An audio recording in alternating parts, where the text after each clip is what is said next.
Since ancient times, it is actually a geographical description of the land. That this is Hindu land. The people who reside over here are Hindus. And that essentially was, I would say that just like you look at people who reside in China as Chinese, people who live in Iran as Iranians, who live in Greece as Greeks, those who lived in India, India is an English term, but were called Hindus. Even today, some of the languages in the Middle East and in China tend to use the term Hindu for anybody that comes out of India, regardless of their religion.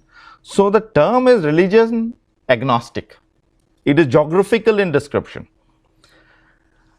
Now, what the Europeans did is that they continued to use the nomenclature Hindu, except they gave it a religious connotation. So they defined it, or they tried to explain it in terms of segregation. So they said all the native religions are Hindu, and then there are the foreign religions. So you actually view it differently.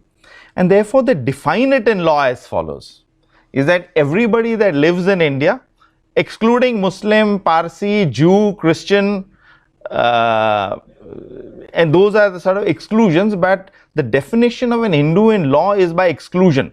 It's not, so it actually follows the logical pattern of how traditionally you viewed the term Hindu, how it got embedded into law, and once it got embedded into law, the same construct is followed in the constitution. Now it then includes, so therefore Hindu is everybody in India, including Sikh, Jain, Buddhist, etc., excluding Muslim, Christian, Parsi or Jew.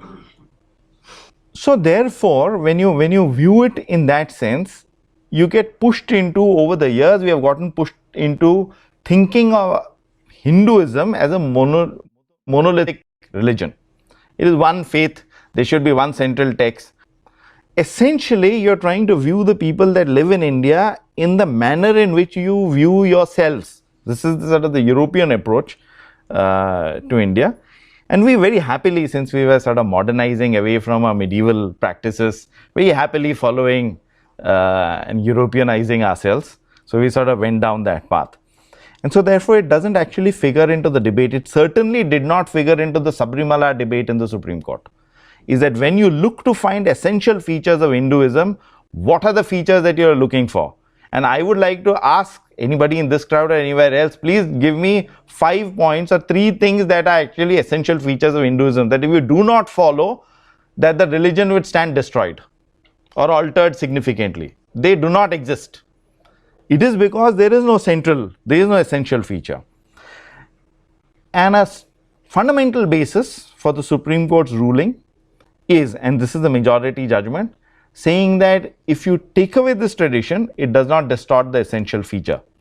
And so therefore the whole Supreme Court ruling is on a misplaced premise, on a misplaced fundamental notion of what is Hinduism.